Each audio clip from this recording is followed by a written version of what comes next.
Hello दोस्तों, आज की कहानी है इश्क का जादू, जिसका ये पार्ट 10 है। अगर आपको कहानी पसंद आती तो प्लीज़ इसे लाइक कीजिए, शेयर कीजिए और आप इस चैनल पर नए हैं तो प्लीज़ इस चैनल को सब्सक्राइब कीजिए।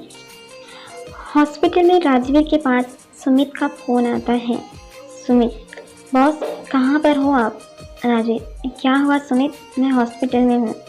सुमित, बॉस एक बुरी खबर है। मौसम विभाग के अनुसार बहुत तेज बारिश होने वाली है, आपको यहाँ से निकलना होगा। राजवीर बारिश की बात सुनकर परेशान हो जाता है और परी की तरफ देखता है। ठीक है सुमित, मैं आता हूँ। परी, क्या हुआ, कहीं बाहर जा रहे हो?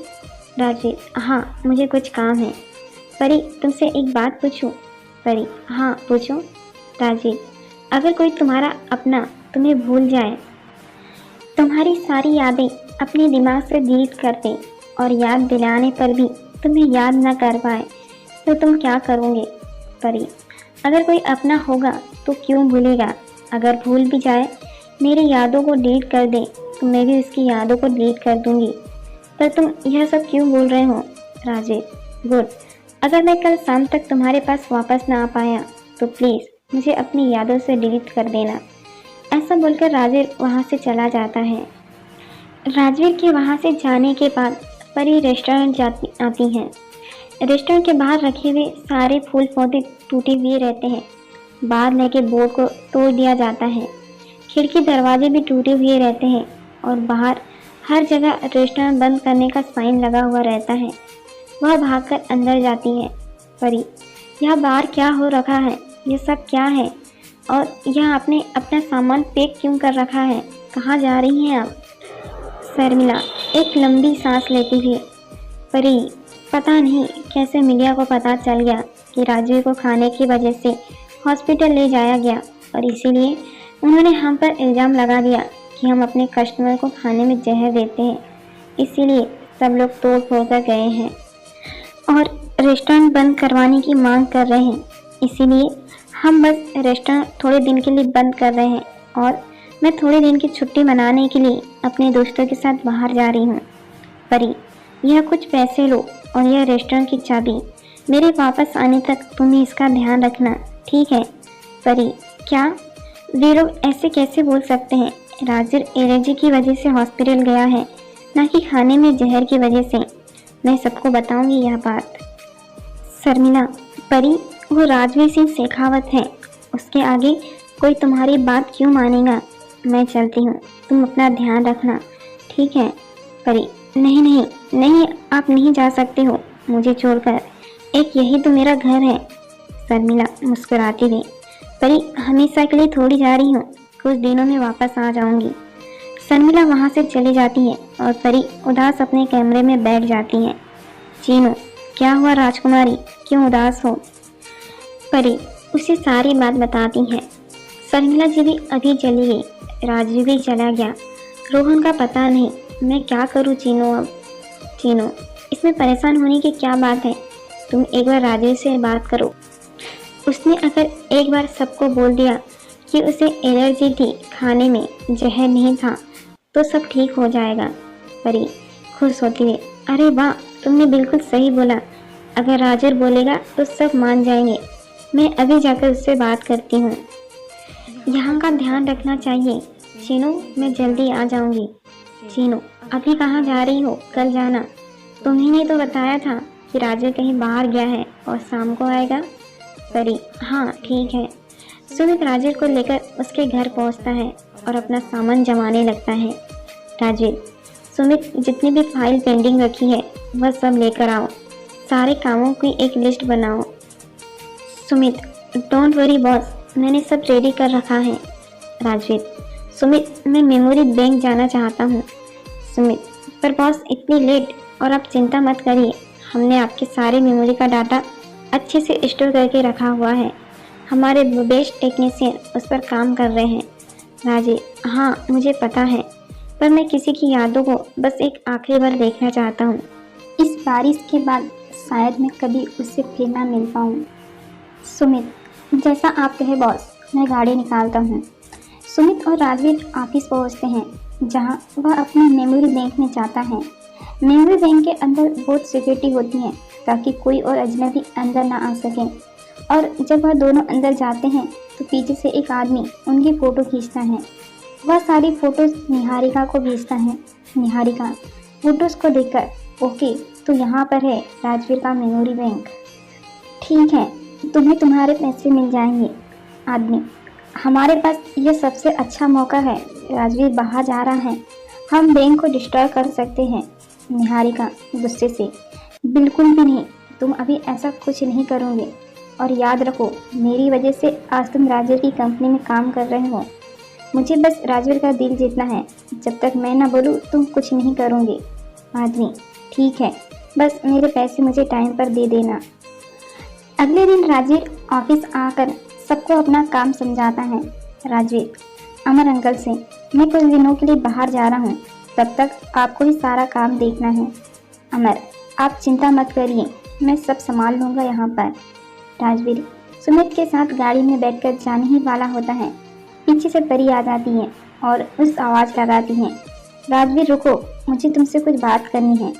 राजवीर परी को देखकर खुश हो जाता है, लेकिन जैसे ही अमर को देखता है तो एटीट्यूड में परी को बोलता है, तुम तो वही डिलीवरी गर्ल हो ना, यहाँ क्या कर रही हो? परी, राजवीर मुझे तुमसे कुछ बात करनी है अभी। राजवीर, मेरे पास तुम्हारी बातों के लिए टाइम नहीं है, जो भी बोलना है मेरे असिस्टेंट को बोलो। ऐसा बोलकर राजवीर गाड़ी में बैठकर जाने लगता है। परी राजवीर की गाड़ी के पीछे भागती है। राजवीर मेरी बात सुनो, तुम्हें बताना होगा कि तुम्हें एलर्जी थी, हमने तुम्हें जहर नहीं दिया था। रुको राजवीर, राजवीर गाड़ी रोको। परी राजवीर की गाड़ी पीछे भागती है, लेकिन राजवीर सुमित को गाड़ी रोकने से मना कर देता है और वहाँ से चला जाता है। तभी पीछे से अमर आकर परी को पकड़ लेता है। अमर, ए लड़की, कौन हो तुम, जाओ यहाँ से। और परी उदास होकर वापस रेस्टोरेंट चली जाती है। सुमित, सर परी बहुत परेशान थी, मुझे लगता है आपको एक बार जाने से पहले परी से मिलना चाहिए। मुझे पता है अमर अंकल के वहाँ होने की वजह से आपने इससे बात नहीं करी।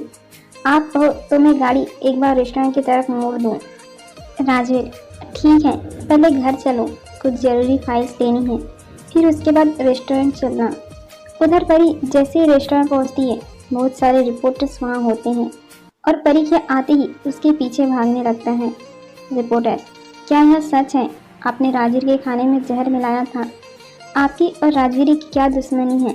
परी जोर से चिल्लाती है, हमने खाने में कोई जहर नहीं मिलाया है, उससे एलर्जी हुई थी, हम हमारे किसी भी खाने में कोई जहर नहीं मिलाते हैं। रिपोर्टर, तो फिर अभी तक राजवीर ने इस मामले में चिप्पी क्यों ले रखी है, बताइए हमें। सारे रिपोर्टर्स एक साथ परी पर सवालों की बौछार कर देते हैं। परी सबको बोलती है उसको एलर्जी थी, पर कोई उसकी नहीं सुनता और सबके इस तरह चिल्लाने से परी बहुत डर जाती है। तभी वहाँ पर राजवीर आ जाता है। परी को इस तरह डरा हुआ देखकर राजवीर को बहुत गुस्सा आता है।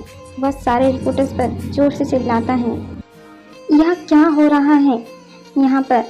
सारे रिपोर्टर्स एकदम से शांत हो जाते हैं। राजवीर भागकर परी के पास जाता है।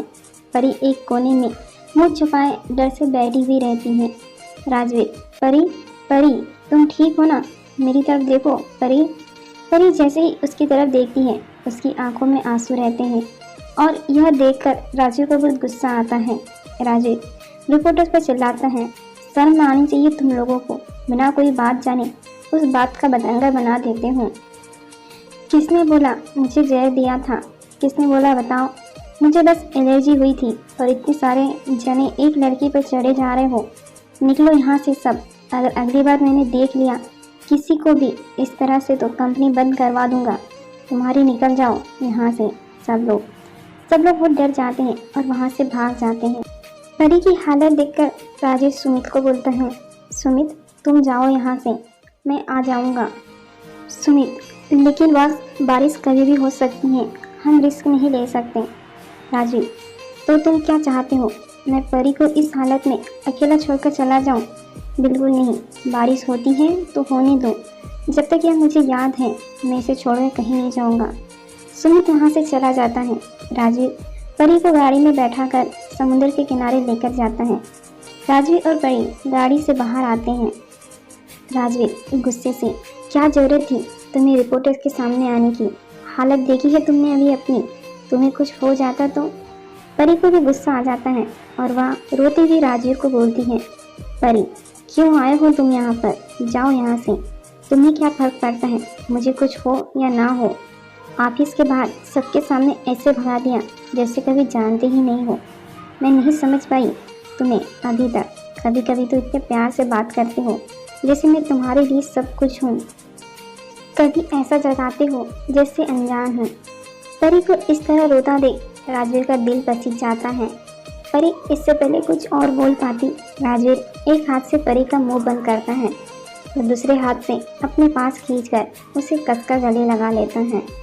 परी अपने आप को राजवीर से छुड़ाने की बहुत कोशिश करती है, लेकिन राजवीर के आगे परी की एक नहीं चलती और परी शांत होकर राजवीर की बाहों में बच्चों की तरह रोती रहती है।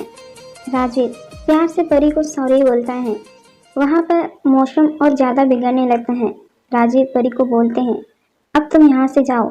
परी क्यों? राजवीर मैं तुम्हें अभी कुछ नहीं समझा सकता, बस जाओ यहाँ से, और अगर हो सके तो प्लीज़ मुझे माफ़ कर देना। ऐसा बोलकर राजवीर परी को अपने आप से अलग करता है, क्योंकि उसे पता था बारिश होती ही वह परी को भूल जाएगा। परी उसका हाथ पकड़ लेती है, मैं कहीं नहीं जाऊंगी। वहाँ पर बहुत तेज बारिश होने लग जाती है, बिजली कड़कने लगती है। यह सब देखकर राजवीर डर जाता है और अपने सर को पकड़कर नीचे गिर जाता है। उसे बहुत दर्द होता है, जैसे उसकी सर की नसें फटने वाली हो। वह जोर से चिल्लाने लगता है। उस समय उसके दिमाग में परी की यादें चल रही होती हैं, जिन्हें वह भूलने वाला है। परी राजवीर को इस तरह देखकर डर जाती है। उसे कुछ समझ नहीं आता क्या करे। परी राजवीर राजवीर क्या हुआ तुम्हें? अभी तक तो तुम ठीक थे, अचानक से क्या हो गया? प्लीज राजवीर उठो प्लीज। इन सब के बीच में परी एक बार भी राजवीर का हाथ नहीं छोड़ती है।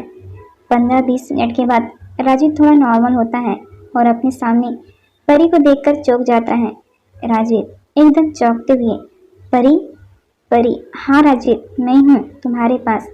राजवीर तुम मुझे याद हो, लेकिन कैसे? परी क्या? मैं समझी नहीं। राजवीर कुछ नहीं। राजवीर अपने ड्राइवर को फ़ोन करता है। उसके बाद परी को रेस्टोरेंट छोड़ने के बाद अपने घर जाता है, जहाँ सुमित उसका इंतजार कर रहा था। सुमित बॉस आप आ गए, आप ठीक तो है ना? थोड़ी हिचकिचाहट के साथ, बस आपको कुछ याद है क्या आपको? पर राजवीर हाँ मुझे याद है, मुझे उससे जुड़ी हर याद पता है, पता नहीं कैसे, पर मैं उसके बारे में कुछ भी नहीं भूला हूँ।